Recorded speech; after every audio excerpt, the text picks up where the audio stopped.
Welcome to the Bell Curve, where we interview the most notorious math deviants. Today we will be interviewing Neil Euler, a convicted math felon.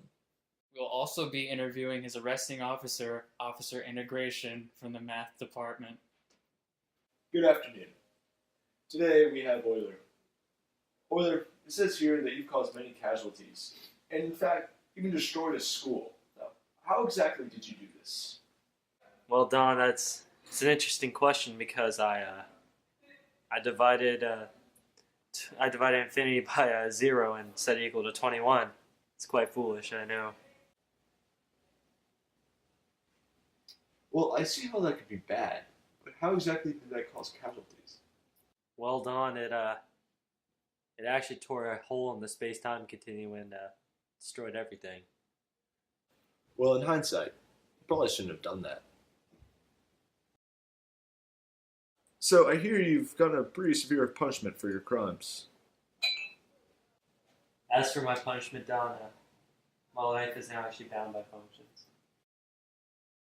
I'm your pal Capone, interviewing Officer Integration about Euler's punishment. Well, Capone, ever since the arson of North Dakota, I've been able to control Euler's position, velocity, and acceleration, and I can make any position graph I want to control him. And I control these other factors simply by deriving the position graph and then graphing it out. Can you show me how to do that? So I love messing with Euler, and this is a trick I pull on him all the time, where I tell him I'm going to give him a linear graph, but then I give him this absolute value of t, where it's equal to his displacement. So he's going to be going along, he's going to be moving forward, and then at point B, he's going to instantaneously turn around and go back where he came from. What's up, Simon, man? How's it going? How's that factoring trick? It's my favorite. Dap me up, bro. Oh, what was that for, Officer Integration? Never completing your rectangle again. Another trick I love to pull on Euler is giving him a velocity graph. This is one I just sketched out really quickly. You can see up here he starts going pretty fast, but then at around point B, I start to slow him down until he gets really slow. For cookies, huh?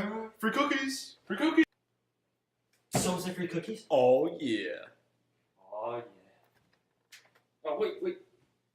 Why'd you do this, Officer Integration? Why'd you slow me down? Should have tapped me up. Give me those cookies. No. No.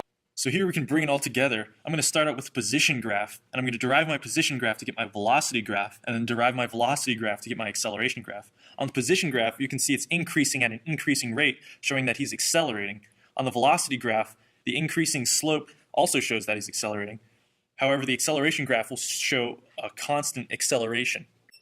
Officer Integration, calm down. Officer Integration, please, what are you doing? So, how is life being bound by functions? You know, sometimes it's okay.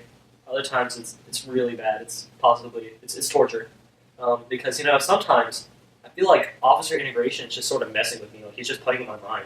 Because, you know, like, I'll be, like, walking to my bed or something, and then out of nowhere he'll just turn me away and put me into another room. It's really weird. I feel like he's just messing with me sometimes. Have you tried not turning the other way?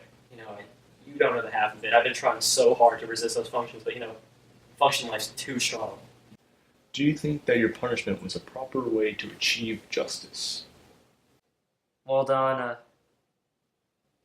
I have a man who controls everything I do. I cannot do one thing without him. I can't walk in my bed. I can't go to the kitchen. I have to get permission from him from everything. And it's torture. I'm basically a puppet. It's so cruel. On one hand, though, I did destroy the school by tearing a hole in the space-time continuum, but those kids didn't want to go to school anyway. I did them a favor, okay? But this function limitation is complete malarkey, because man was not put on this earth to be defined by functions. They were put on this earth to be the ones defining the functions. You heard it here first, folks. Function limitations are completely inhumane. Tune in next week when we interview some hoodlum who loves to take derivatives at cusps. Sounds like a fun one.